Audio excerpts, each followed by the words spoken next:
Приветствую вас всех на Северном полюсе.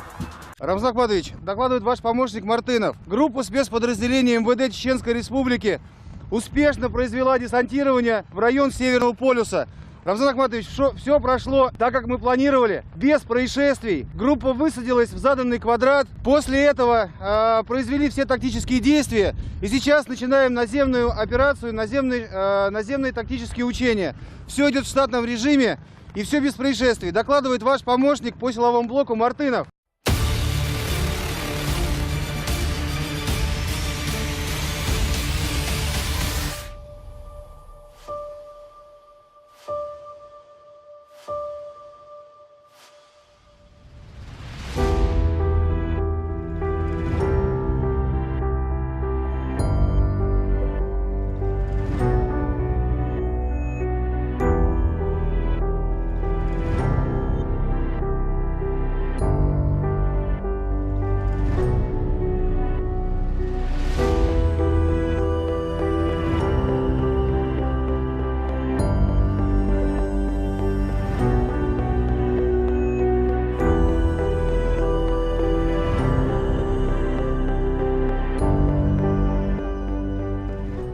Здравствуйте, Даниил.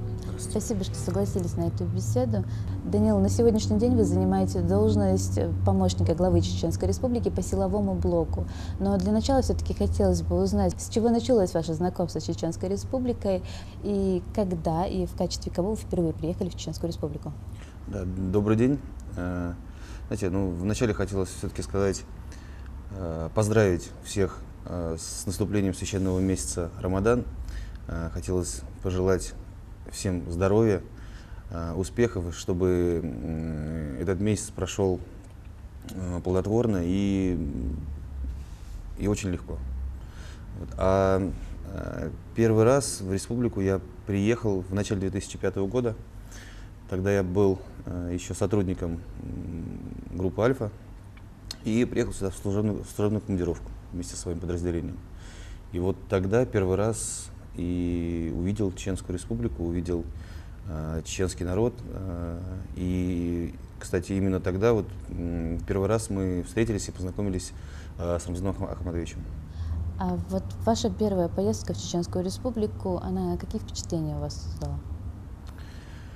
создала? Вы знаете, честно, противоречивые. Потому что, с одной стороны, первое, что я увидел, это нереальные красоты. Очень красиво, очень красивые места, очень красивые горы, очень красивые реки. Люди очень приветливые и готовы отдать последнее свое, но чтобы вот угодить гостю, угодить другу, готовы прийти на помощь всегда.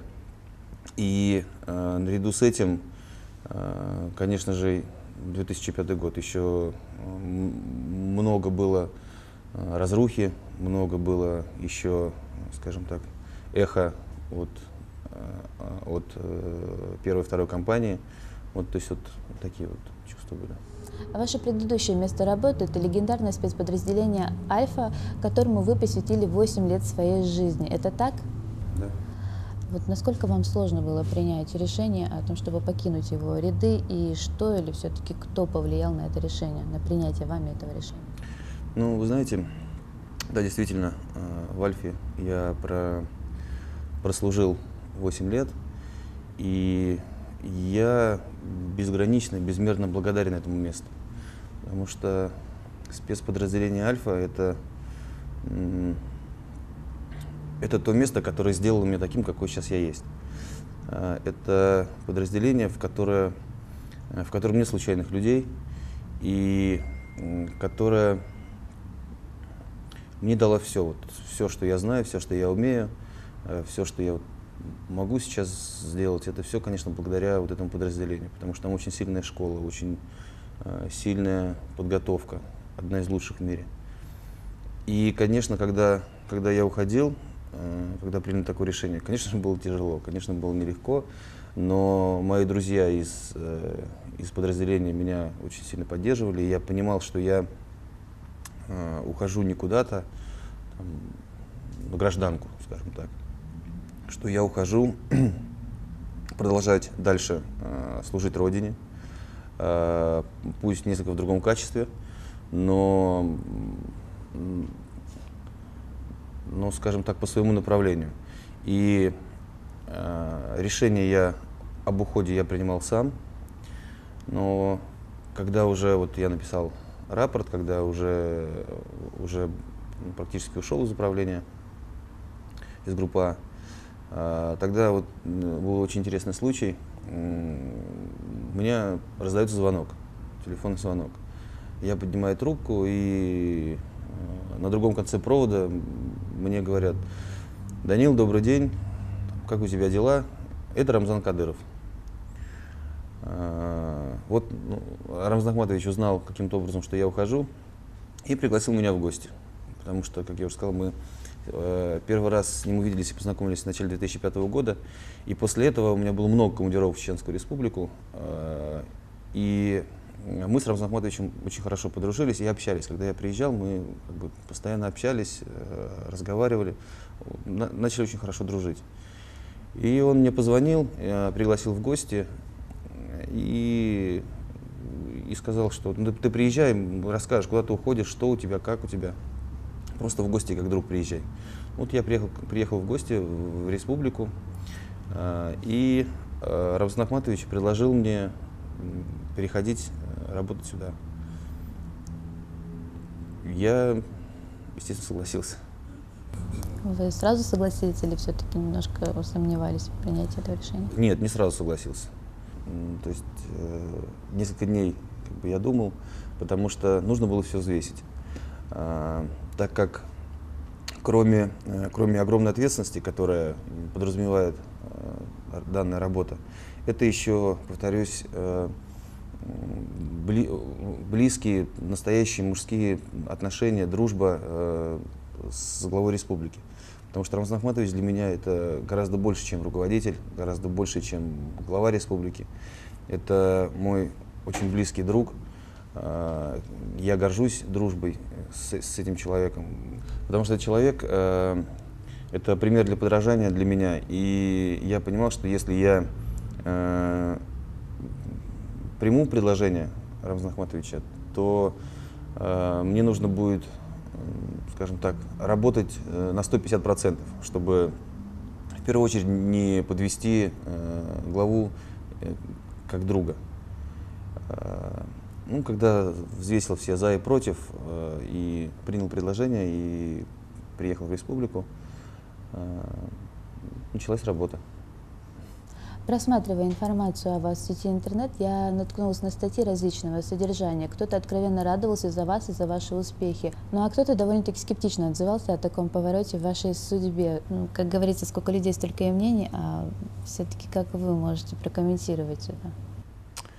Вы знаете, да, действительно, сколько людей, столько и мнений, и, скажем так, люди разделились на два лагеря. Первые, так как вы сказали, радовались, а вторые наоборот. Ну, я лично, во-первых, на это не обращаю никакого внимания, абсолютно. Потому что я точно знаю, что, находясь здесь, в республике, занимаясь силовым блоком и развитием спецподразделений, я на 100% уверен, что это нужно Родине. Я уверен, и я знаю это. Я уверен также на 100%, что это нужно тем людям, с которыми я работаю. Потому что вот прошло 3 года с момента, как я в республике, вот на этой должности, и действительно, да, как бы дела, можно много говорить, можно там всякие разные вещи там сейчас обсуждать, но лучше посмотреть на те результаты, те дела, которые как бы сделаны. И это радует, это хорошо, мы движемся только вперед, не останавливаемся. А что касается тех людей, которые, как вы сказали, скептически относятся, я не обращаю на это внимания, абсолютно. Потому что кто-то с какой-то завистью относится, кто-то... Есть же у нас много негодяев, которые внутри хотят, чтобы чтобы была постоянная возня, чтобы не было спокойствия, не было мира. А Чеченская Республика — это неотъемлемая часть Российской Федерации. И кроме этого, это надежный щит России. Некоторым это не нравится. Некоторые не хотят, чтобы здесь было вот так красиво, так спокойно, чтобы люди ходили по улицам, гуляли и даже не думали о том, что что-то может случиться. Некоторые этого не хотят. Но мы им не позволим думать иначе. Помощник главы Чеченской Республики по силовому блоку — это должность нелегкая и обязывает ко многому. Мы постоянно слышим о том, как вы с сотрудниками чеченских спецподразделений покоряете различные высоты, будь то Северный полюс, Иордания или ваши недавние сборы в Туапсе. А если обобщить, все-таки в чем заключается ваша работа? Ну, во-первых, хотел бы сначала сказать, что не наши успехи, а все-таки успехи, наверное, моего руководителя в первую очередь. Потому что мы только исполняем и делаем свою работу по поручению и согласованию с Рамзаном Ахматовичем. Потому что как бы он является основным двигателем, основным таким, вот, скажем так, локомотивом. Работа заключается в том, чтобы взаимодействовать с силовыми подразделениями, силовыми ведомствами по линии правительства, а также в обучении различных силовых структур, спецподразделений, сотрудников МВД, ФСИН, ну, а также всех других силовых подразделений. Кроме этого, мы работаем по созданию и строительству центра международного. А чем вам пришлось пожертвовать ради достижения таких успехов в работе? И приходилось ли вам когда-нибудь жалеть о принятом вами решении работать в Чечне? Вы знаете, вопрос такой и простой, и сложный одновременно. Знаете, вот ни разу, ни одного дня у меня не было такого, что я пожалел о своем выборе. Я полностью занимаюсь своим любимым делом. Я полностью, как бы, скажем так, в своей струе, что называется.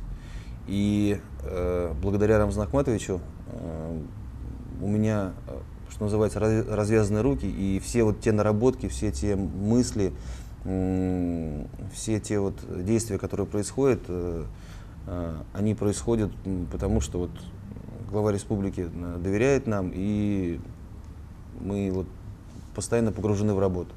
То есть о том, что я не могу сказать, что я когда-то там пожалел или подумал, что вот зачем я вот приехал, зачем я вот... То есть не было такого вообще ни разу, ни одного дня.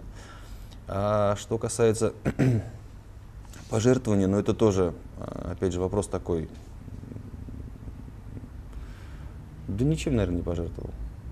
Потому что, еще раз повторюсь, то, чем я занимаюсь, это мое.